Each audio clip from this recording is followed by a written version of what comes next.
তাড়াতাড়ি আয়।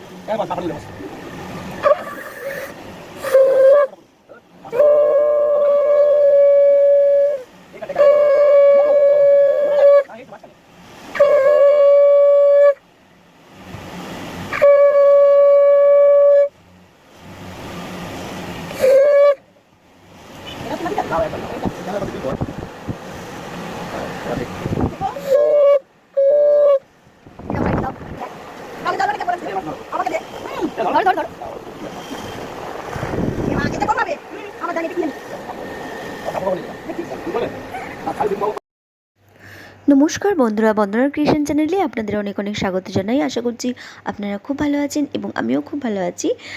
এই ভিডিওটা জামাই ষষ্ঠীর ভিডিওটা দিতে আপনাদের কাছে অনেকটা দেরি হয়ে গেল, কারণ মাসির বাড়ি থেকে এসে আমার খুবই শরীর খারাপ হয়ে গিয়েছিল, তাই ভিডিওটা আপলোড করতে এতটা দেরি হলো। তার জন্য আপনাদের কাছে খুবই দুঃখিত। এদিকে আমি মাংস রান্না বসিয়ে দিয়েছি। আমি নয়, দাদা করছিল, মাংসটা কষে দিয়েছিল, কিছুটা বাকি ছিল, আমাকে বললো বাকিটা করতে। তো আমি নাড়াচাড়া দিয়েই আমি জলটা ঢেলে দেবো, মানে কিছুক্ষণ কষানোর পর। আর এদিকে মাসিকে তো আমার ছেলে জ্বালাতনি করেই যাচ্ছে, আর এদিকে আমার মাংস কষানো হয়ে গেছে। মাসি আবার ওর জন্য মেয়ে দেখাও শুরু করে দিয়েছে এই বয়সে। ওর নাম অনির্বাণ, আর আরেকজন ওখানে কে মেয়ে আছে অঙ্কিতা বলে, তার সাথে। তো যাই হোক, এদিকে আমার মাংস কষানো হয়ে গেছে, আর মাসি দেখি কি করছে। বাইরে যাই। একটা ফুল কম হয়ে গেল। এটা কি পুজো করছো তুমি? এই যে তুলসী মনসা। তুলসী মনসা একসাথে পুজো করছো? ওই ফুল দিয়ে দিলাম। মন্ত্র বলছো?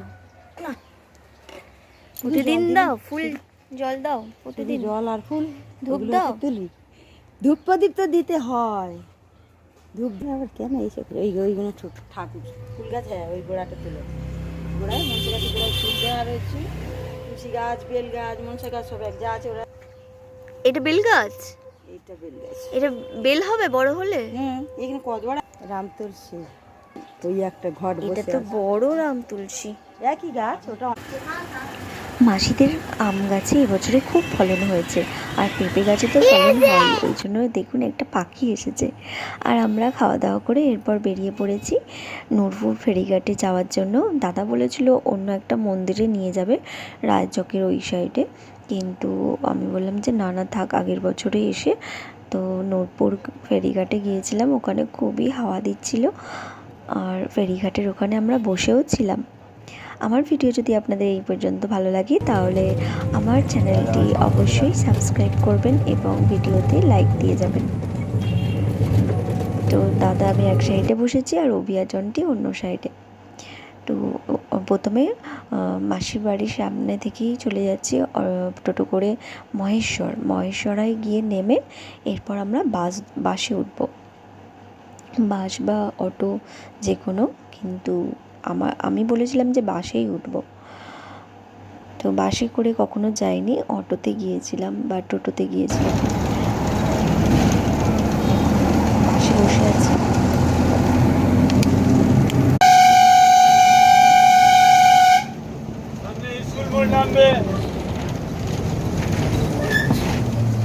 জন্টি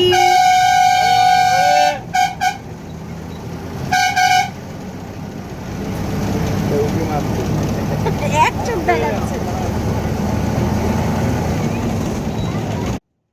গ্রামে এলে আমার একটা জিনিস খুবই ভালো লাগে, যেদিকেই তাকাই শুধু গাছ আর গাছ, দু চোখ একদম ভরে যায়। আর শহরে তো ফ্ল্যাট ফ্ল্যাট।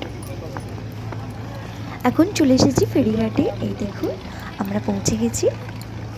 বাস থেকে নেমেই খানিকটা হেঁটে, বেশি দূর না, বেশ কিছুটা মতো হেঁটেই আমরা পৌঁছে যাবেন এই নূরপুর ফেরিঘাটে। এখন আমরা চলে এসেছি, এই দেখুন নূরপুর ফেরিঘাট। এখান থেকেই সব ভেসেলে করে উঠে যায় নদীর ওপারে। আর এখানে আমরা জনটিকে বসিয়ে দিয়েছি, আমরাও বসে আছি কৃষ্ণচূড়া গাছের নিচে। আমার ঠিক বিকেলের এই টাইমটা খুব ভালো লাগে, মানে সন্ধ্যা হওয়ার আগের মুহূর্তটা। আপনাদের কেমন লাগে আমাকে অবশ্যই কমেন্ট করে জানাবেন। আমার ভিডিও যদি ভালো লাগে তাহলে আমার চ্যানেলটি প্লিজ প্লিজ সাবস্ক্রাইব করবেন এবং লাইক কমেন্ট করে জানাবেন আমার ভিডিও আপনাদের কেমন লেগেছে।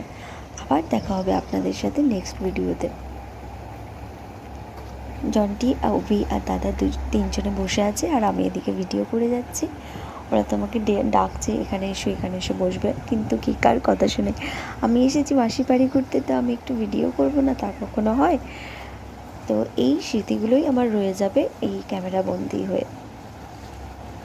এই কৃষ্ণচূড়া গাছ থেকে আমার ছোটোবেলার কথা পুরো মনে পড়ে গেছে, যে ছোটোবেলায় আমরা কি সুন্দর নখ বানাতাম ফুলগুলো দিয়ে, ফুলের পাপড়ি ছিঁড়ে ছিঁড়ে, আর ফুলের পাপড়ি দিয়ে আমরা কাটাকুটির মতো খেলতাম। আপনারাও কি তাই খেলতেন নাকি আমাদের মতো? আর এখানে বসে আছি কিছুক্ষণ, একটু সেলফি নিলাম, আর এরপর অভিকে বললাম কিছু আনার জন্য। তো আমরা সবাই নিয়েছি, আর জন্টির জন্য চিপস এনে দিয়েছিলাম।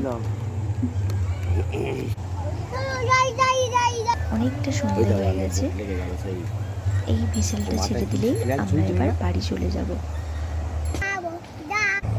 তো ভিসেলটাও ছেড়ে দিয়েছে, এরপর আমরা বাড়ির দিকে রওনা হব। মনে হচ্ছে বাস আর পাবো না। আবার দেখা হবে আপনাদের সাথে নেক্সট ভিডিওতে। ভালো থাকবেন, সুস্থ থাকবেন, আর এইভাবেই আমাকে সাপোর্ট করে যাবেন।